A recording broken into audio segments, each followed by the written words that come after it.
Brad Binder, aujourd'hui, il a plus qu'une seule porte de sortie pour rester en MotoGP en 2027. Une seule. Et le truc de dingue, c'est que cette porte, elle dépend plus du tout de son chrono. Pendant des années, on nous a vendu le Sud-Africain comme un fer de lance, un pilote d'usine, un guerrier qui décidait de son avenir à la force du poignet. Et là, du jour au lendemain, on se retrouve avec un pilote d'usine qui maîtrise plus rien, qui attend, qui espère, qui regarde ailleurs. Alors qu'est-ce qui s'est vraiment passé pour qu'on en arrive là ? Et surtout, pourquoi son seul espoir pour 2027 ? Il porte le nom d'un autre pilote. Parce que là, on ne parle pas d'un rookie qui galère à se faire une place, on parle de Brad Binder, un mec qui a gagné en Grand Prix, qui a porté le projet KTM sur ses épaules pendant 7 saisons, dans les hauts comme dans les bas, qui a été le visage du constructeur autrichien quand la KTM montait en puissance. Et aujourd'hui, ce même pilote, il est réduit à attendre. Attendre une place, attendre une décision, attendre surtout que quelqu'un d'autre libère un guidon. Et le plus cruel, c'est que le nom qui va décider de son avenir, c'est même pas un patron d'équipe ni un ingénieur KTM. Non. Et quand vous allez comprendre d'où vient sa seule porte de sortie, franchement, vous allez halluciner. Alors reprenons depuis le début. Le contrat d'usine de Binder chez KTM, il se termine à la fin de 2026 et le constructeur autrichien a décidé de ne pas le prolonger. Ce qui aurait été sa 8e saison avec la marque, elle n'aura pas lieu. Le baquet d'usine, il lui a filé entre les doigts, tout simplement. Et c'est pas complètement un hasard, parce que cette saison, Binder, il galère quand même pas mal. Il est hors du top 10 au général, et surtout, son coéquipier Pedro Acosta, ce jeune prodige que tout le paddock annonce comme un futur champion, lui, il le passe quasiment à chaque course. Et quand votre jeune coéquipier vous roule dessus comme ça, forcément, votre cote, elle en prend un sacré coup. Du coup, KTM a fait ses choix pour la nouvelle ère et Binder, il n'en fait pas partie. Il lui reste donc une piste, une seule, pour rester en MotoGP. Et cette piste, c'est le Team Tech 3, le satellite de la marque autrichienne. Sauf que là aussi, ça se bouscule au portillon. Et c'est là que l'histoire commence vraiment à se tendre.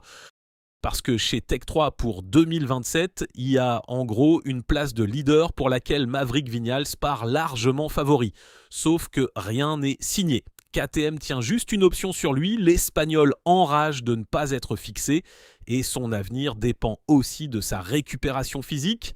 Il reste donc dans le meilleur des cas pour Binder, un seul guidon vraiment ouvert. Un seul. Et sur ce guidon, Binder, il n'est pas tout seul. En face, il y a notamment Luca Marini qui est aussi dans la course. Donc un ancien pilote d'usine, un vainqueur de Grand Prix réduit à se battre pour la dernière chaise du satellite. Rien que ça vous dit où en est sa cote aujourd'hui. Mais attendez, parce que là arrive le truc que personne comprend vraiment au premier abord. Cette place chez Tech 3, pour qu'elle se libère pour Binder, il faut d'abord que Marini aille voir ailleurs. Et le seul ailleurs crédible pour l'Italien, c'est le team LCR Honda. Et vous voyez où je veux en venir. Chez LCR, le baquet, il est déjà occupé. Il est occupé par Johan Zarco. Donc pour que Binder sauve sa peau chez KTM, il faut que le baquet de Zarco chez Honda se libère. Et là, attendez, presque j'allais l'oublier tellement c'est gros. L'avenir d'un pilote KTM, il se décide même pas chez KTM. Il se décide chez Honda, chez un constructeur rival. Son sort à lui, il est suspendu à une porte qui doit s'ouvrir dans le camp d'en face. On est en plein scénario de domino, une vraie réaction en chaîne. Et le premier domino à tomber, c'est même pas lui. Et Binder, lui, il le sait très bien. Interrogé sur son avenir, il n'a pas cherché à enjoliver. Il a déclaré « Je pense qu'il reste encore une place ici, donc on verra. Si cette porte se ferme, on regardera ailleurs. Pour l'instant, je garde les choses très simples. » Alors, vous l'avez entendu, c'est pas du tout le discours d'un mec qui contrôle son destin, ça. Le Sud-Africain, il a même mis une date sur la table. Il a lâché « J'en saurai beaucoup plus au moment de la trêve estivale, c'est sûr. » Autrement dit, il attend, il subit le calendrier des autres. Et le pire, c'est qu'il a répété qu'il n'avait pas de plan B en MotoGP. Pas de porte de secours. Son entourage aurait même commencé à regarder du côté du World Superbike, donc carrément une sortie de la catégorie reine, et ça, croyez-moi, ça en dit long sur le niveau d'inquiétude dans le clan Binder. Alors moi, j'ai envie de vous demander, un pilote de ce niveau, il mérite encore un guidon ou il a fait son temps? Dites-moi ça en commentaire. Et il y a pire encore, parce que cet homme dont dépend absolument tout l'avenir de Binder, ce fameux Johann Zarco, lui-même, il sait même pas trop s'il va continuer, parce qu'il faut se rappeler un truc. Zarco, il est sous contrat avec LCR Honda jusqu'à fin 2027. C'est vrai, sur le papier, sa place est garantie. Sauf que la piste, elle se fiche pas mal des contrats. Au Grand Prix de Catalogne, le Français s'est fait très mal au genou, les ligaments et le ménisque touchés. Et d'après les infos de Paddock, à l'heure où on parle, il n'aurait même pas encore été opéré. Et le bonhomme, il va quand même sur ses 36 ans. Alors forcément, les questions tournent dans tous les sens. Est-ce qu'il va revenir à 100%? Est-ce qu'il aura encore l'envie? Parce que Zarco lui-même, il n'a jamais caché qu'il pensait à raccrocher. Il a reconnu à demi-mot que ce contrat pourrait bien être le dernier de sa carrière. Et à son âge, après une blessure pareille, la question de l'après finit forcément par se poser. Vous voyez le tableau, hein? Et c'est là que tout bascule.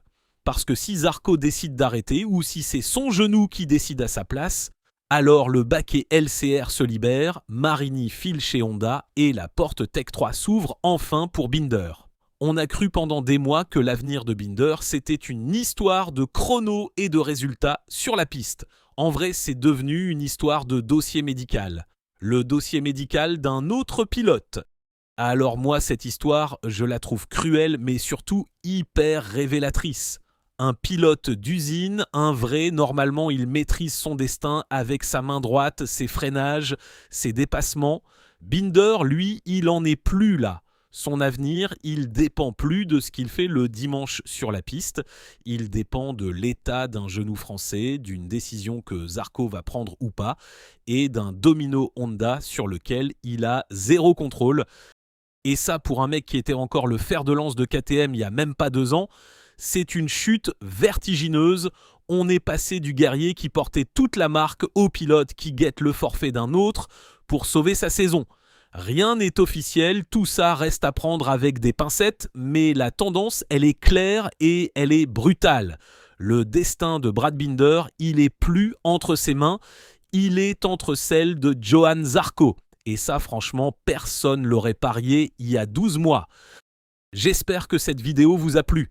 Et si elle vous a plu, n'hésitez pas à la liker, la partager et lâcher votre avis en commentaire. Et justement, dites-moi, vous y croyez encore à cette porte de sortie pour Binder? Ou pour vous, il a déjà roulé son dernier virage d'usine en MotoGP? Choisissez votre camp et expliquez-moi ça en commentaire. On se donne donc rendez-vous très vite pour la suite.